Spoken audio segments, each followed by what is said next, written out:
आज जो हमारे यहाँ पर गेस्ट है, she is one of the most popular personality development coaches in India और उनके यूट्यूब चैनल के ऊपर 3 मिलियन से ज्यादा सब्सक्राइबर्स हैं।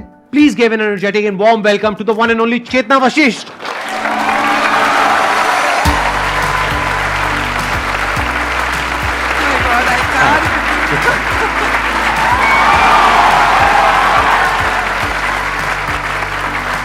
प्लीज। मैं सर की वीडियोस जब से देख रही हूँ, शायद आप लोग पैदा भी नहीं हुए थे। मतलब तब मुझे पता नहीं था कि YouTube क्या है। मैं तब से सर की वीडियोस देख रही हूँ, जब आप स्पिरिचुअल वीडियोस बनाते थे स्पिरिचुअलिटी के ऊपर। इन 2012 तब से मैं आपकी चैनल देख रही हूँ। थोड़ा सा आप अपने बारे में बताएंगे कि आपने कैसे शुरुआत करी, कैसे आप ये YouTube पर आए? काफी घूम फिर के आए, जैसे अक्सर होता है लाइफ में। मैं डॉक्टर बनना चाहती थी, एडमिशन नहीं हुआ। फिर MBA कर लिया, MBA किया, बैंक में काम किया, 10 साल बैंक में काम किया, बट सेटिस्फैक्शन नहीं मिला। पता नहीं, वो पैसे दो पैसे लो, सैलरी अच्छी होती है, कंफर्ट होता है, बट कुछ अंदर से मिसिंग था। तो बहुत मन था कि पढ़ाएं। तो बैंगलोर में थी उस टाइम और IIM बैंगलोर चली गई, बोला कि मुझे पढ़ाना है। तो दे सेड हमें तो वी नीड विजिटिंग फैकल्टी, तो आप आ जाइए। तो वहाँ से मेरी जर्नी स्टार्ट हुई। आई स्टार्टेड टीचिंग, काफ़ी MBA इंस्टीट्यूट्स में पढ़ाया, अपनी ट्रेनिंग कंपनी स्टार्ट की, बैंक्स में ट्रेनिंग की। तो ये आप जॉब के साथ साथ कर रहे थे, जॉब छोड़ दिया? जॉब मैंने छोड़ दी। Job this was in which year? ये 2002 में। अच्छा, 2002 में ही छोड़ दी आपने जॉब? अब मेरे से एज मत पूछ लेना।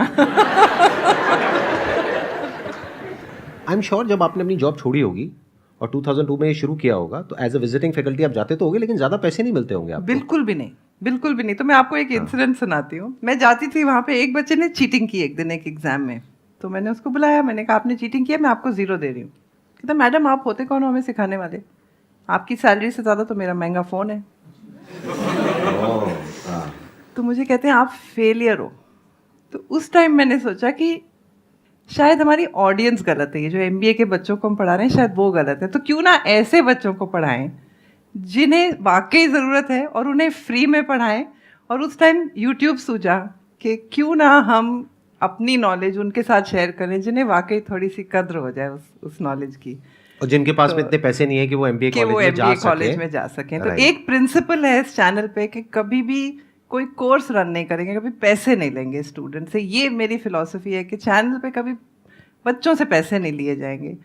आज तक आपने नहीं लिए? नेवर। और फ्यूचर में भी कभी नहीं लेंगे। ये She deserves a big round of applause for this commitment.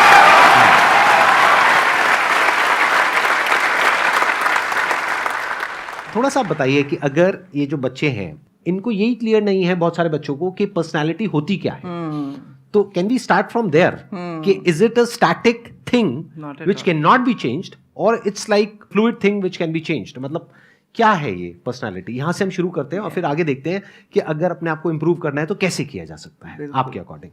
ये एक बहुत बड़ा क्वेश्चन है और यही क्वेश्चन अगर हम इसका आंसर समझ गए तो बाकी कुछ समझने की जरूरत नहीं है। पर्सनालिटी क्या है? अच्छा, उसके पहले मैं आपको एक पूछती हूँ, अगर मैं आपको पूछूं आप क्या हो, आप कौन हो, तो आप मुझे क्या बताओगे? एक सोल। माइक लेकर के बोलो। काइंड ऑफ हम एक अपने आप को बॉडी समझते हैं जो हम रिप्रेजेंट करते हैं पूरी सोसाइटी को, कि मतलब हम साफ सुथरे रहें और अच्छे रहें, लेकिन हम एक सोल हैं जो मतलब जो कभी ख़त्म नहीं होती। आप ये समझो कि आप कहीं जॉब इंटरव्यू देने के लिए गए हो और ये जवाब दे रहे हो। नहीं सर, मैं आपको पता है ना आपने क्या कर दिया है।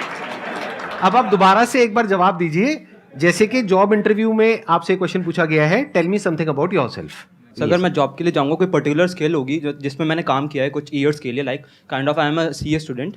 तो अगर मैं कहीं पर जॉब के लिए अप्लाई करने जाऊंगा तो मैं अपनी पहले स्किल्स बताऊंगा कि मैंने उसके लिए एलिजिबल होने के लिए कि मतलब मैंने CA कंप्लीट करी है, उसके बाद मेरे पास ये स्किल्स मैं पोजेस करता हूँ, इस फील्ड में मेरी एक्सपर्टीज़ है। उसके बाद काइंड ऑफ अगर वो क्वेश्चंस अलग पूछते हैं कि आपकी हॉबीज़ क्या है या फिर मतलब आप किस चीज़ में ज़्यादा अच्छे हो, और आप मतलब काइंड ऑफ क्वेश्चंस डिफरेंट होते हैं। Perfect, let's give a big round of applause for him please.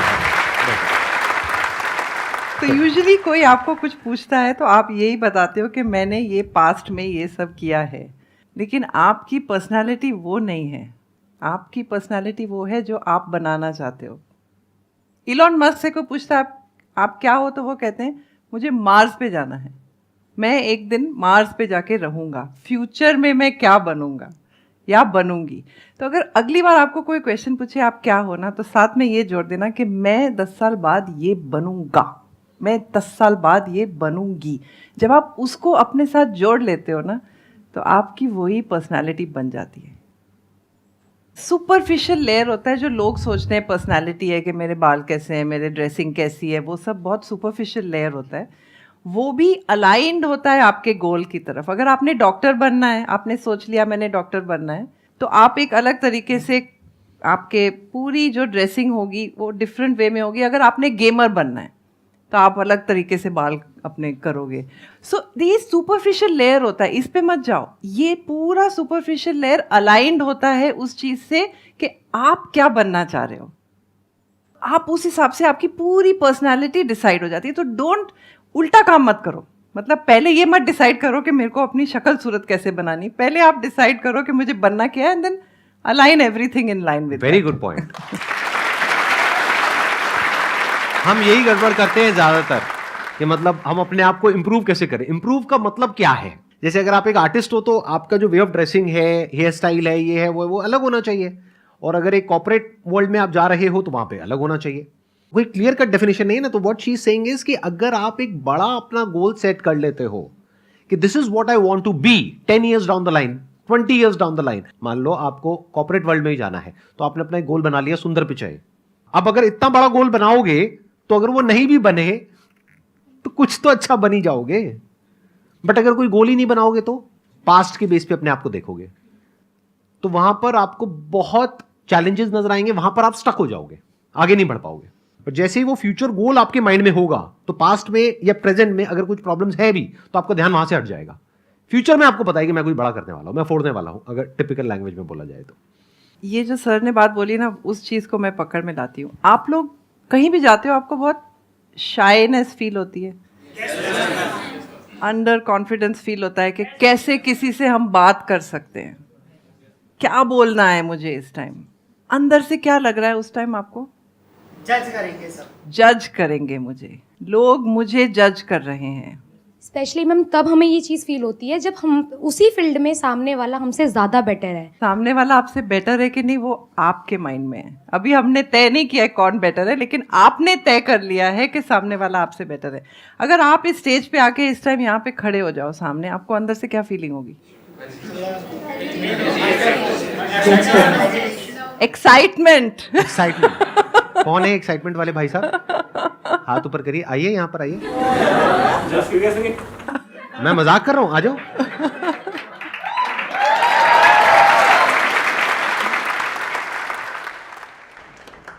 आइए भाई साहब, बैठिए भाई साहब, बैठिए। Yes sir. मैं बेसिकली अभी मैं फाइनेंस फील्ड से हूँ और मैं शेयर मार्केट स्टडी कर रहा हूँ, एक्सप्लोर कर रहा हूँ। बट इन फ्यूचर मुझे इंडिया का इतना तो शेयर मार्केट में नॉलेज लेना है कि वो किसी के पास ना हो। मैं सर आराम से, कोई नहीं। हाँ, आप बहुत अच्छा बोल रहे हो, आई मस्ट से दैट। हाँ सर, मैं म्यूचुअल फंड डिस्ट्रीब्यूटर हूँ सर्टिफाइड। तो क्या होता है सर, चार्ज करते हैं जो होते हैं। पर मैं सर जो भी मेरे साथ पूछता है कि वो अगर मुझसे, मेरा क्लाइंट है, वो मुझसे डील करता है नहीं करता, doesn't matter. Let's give a big round of applause for him. अभी इन्होंने जो बोला उसमें एक बहुत इंटरेस्टिंग बात बोली इन्होंने। इनकी जो पर्सनालिटी है ना, उसकी जो डेफिनेशन है वो पास्ट से नहीं आ रही है, हाँ, फ्यूचर से आ रही है। अभी जो बात हम कर रहे थे तो उसका लाइव एग्जांपल आपने देखा। इसी वजह से जो बाकी लोगों को एंजाइटी हो रही थी, इनको एक्साइटमेंट हो रहा था। क्यों हो रहा था? क्योंकि कॉन्फिडेंस बड़ा कमाल का है। चाहे बोलने में ऐसे एक्स्ट्राऑर्डिनरी नहीं है ये, ऐसा नहीं है कि बहुत फ्लो में बोला, लेकिन जो भी बोला बहुत अच्छा बोला। थोड़ा बहुत नर्वसनेस जो हो रही थी, अब संदीप सर के साथ बैठने का मौका मिल जाए तो किसी को भी नर्वसनेस हो जाएगी। और आप लोगों ने ध्यान नहीं दिया, मतलब हमारे बीच में जो दूरियां थी ना वो धीरे धीरे कम होती जा रही थी। फिर हमें एकदम से दोनों को याद आया कि पब्लिक बैठी है।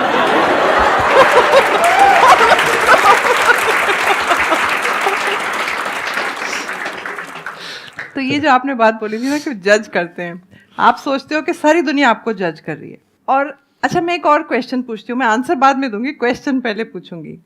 क्या आप अपने आप को गुड लुकिंग समझते हो? Yes, कह ma'am. रहे हैं। अच्छा, जिसने नो कहा है वो क्यों अपने आप को गुड लुकिंग नहीं समझते? क्या रीजन है? मुझे जितनी शक्लें दिख रही हैं यहाँ पे सारी बहुत अच्छी हैं, तो आपको क्या रीजन है कि आपको ऐसा लगता है? मैम डिपेंड ये नहीं करता कि मतलब गुड लुकिंग है नहीं है। जब हमें अपने से सामने वाला लगता है कि हाँ ये हमसे ज़्यादा बेटर लग रहा है, इधर वो उसने कपड़े अच्छे पहने, उसकी पर्सनैलिटी अच्छी है, तो फिर हम अपने आप को जज करते हैं कि हम गुड लुकिंग नहीं है। लेकिन जब हमें कोई लगता है कि हमसे थोड़ा नीचे है, फिर इतना कुछ नहीं है, तो हमें लगता है कि हाँ हम गुड लुकिंग है। तो डिपेंड करता है हमारे पर्सपेक्टिव से कि हम सामने वाले को क्या देख रहे हैं, किस हिसाब से देख रहे हैं। तो मुझे मत देखो ना, अपने आसपास में देखो।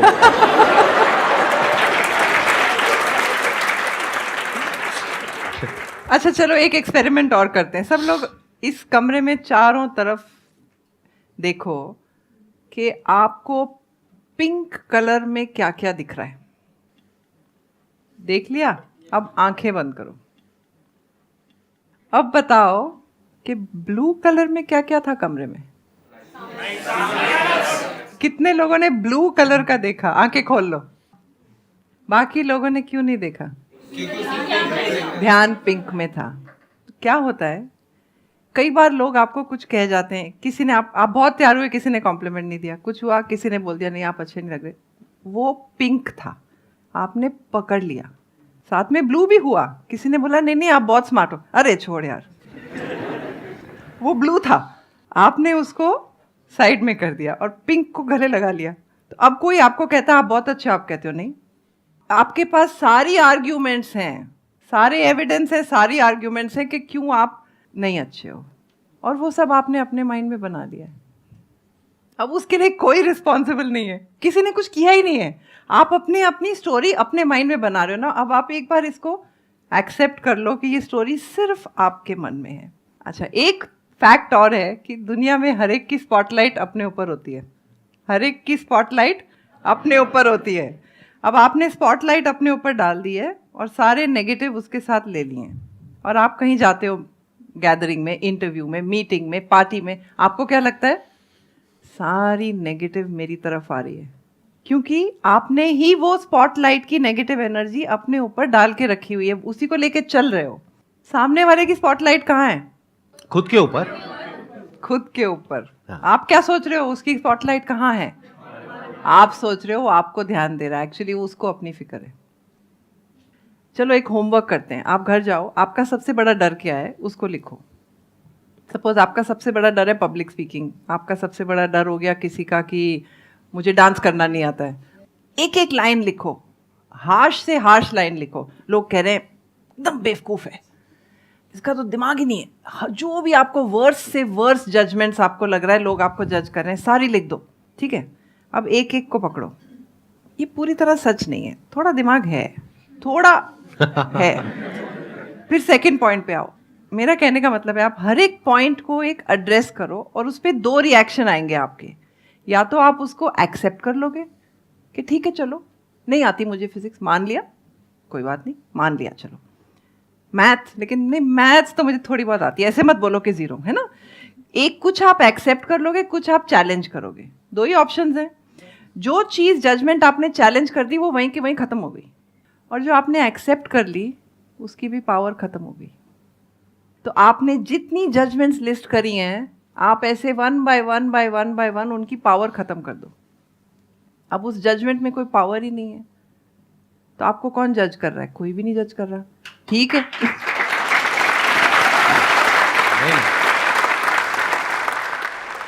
मेरे को समझ नहीं आता ये एक्सेप्टेंस क्या है। हम बोल रहे हैं कि मेरे अंदर कोई बुराई है, मान लीजिए, और मैंने बोला हाँ मैं बुरी हूँ। अब ये चीज़ मैं एक्सेप्ट कर रही हूँ, क्या करूँ समझ नहीं आता। फिर से वो चीज़ दूसरी जगह जाएंगे दोबारा से आ जाती है माइंड में, ठीक है, कि मैं ऐसी हूँ ऐसे करके। तो ये एक्सेप्टेंस क्या होता है? एक्सेप्टेंस के 2 लेवल होते हैं। पहले तो सबसे हमें क्या करना है, हमें जजमेंट हटानी है पहले। अच्छा, एक कोई भी जजमेंट बताओ मुझे जो आपको लगता है आपको कोई जजमेंट कर रहा है, कोई भी एक जजमेंट बताओ। लोग कहते हैं मैं बहुत इमोशनल हूँ। आपको बुरा लगता है जब लोग ये कहते हैं? थोड़ा सा। हाँ, बुरा लगता है, हल्का सा। बट ये तो बहुत अच्छी क्वालिटी है, इसका मतलब आप एक अच्छे इंसान हो। मैंने उस वे में कभी सोचा नहीं इस चीज़ को। सो ये होता है एक्सेप्टेंस कि हाँ मैं इमोशनल हूँ, लेकिन ये मेरी वीकनेस नहीं है, मैं इसी चीज़ को अपनी स्ट्रेंथ बनाऊंगी। ये बहुत अच्छी हर एक क्वालिटी के दो रूप होते हैं। ऑफ कोर्स कुछ क्वालिटीज़ ऐसी होती हैं जिनका सिर्फ एक ही रूप होता है, लेकिन काफ़ी सारी क्वालिटीज़ आप उसको पॉजिटिव वे में भी कन्वर्ट कर सकते हो। इमोशनल को आप दुनिया को रीच, जब आप इस स्टेज पे अगर इमोशनल नहीं होगे तो आपका कनेक्शन नहीं बनेगा किसी के साथ। तो इमोशनल बहुत अच्छी क्वालिटी है, और उसको अपनी वीकनेस बना ली कि रोते जा रहे तो वो वीकनेस हो गई। तो उसको एक्सेप्ट करना कि यस मैं इमोशनल हूँ, उससे क्या होगा, एक तो आप मुझे जज मत कीजिए मैं इमोशनल हूँ, मैं इमोशनल हूँ, मैं जानती हूँ। सो जजमेंट खत्म हो गई। अब उसके बाद मैंने उसको अपनी पॉजिटिव क्वालिटी बना लिया कि इस इमोशन को रखते हुए मैं क्या बन सकती हूँ जो कोई और नहीं बन सकता, क्योंकि मेरे जितना इमोशनल कोई है ही नहीं। आप लोग घर जाके थोड़ा होमवर्क करना, आज दिखना कि मेरे को लोग क्या कहते हैं और ये चीज़ किस करियर से मैं अपना कनेक्ट कर सकता हूँ, और वहाँ पे अपना रास्ता ढूंढो। So you are always the best.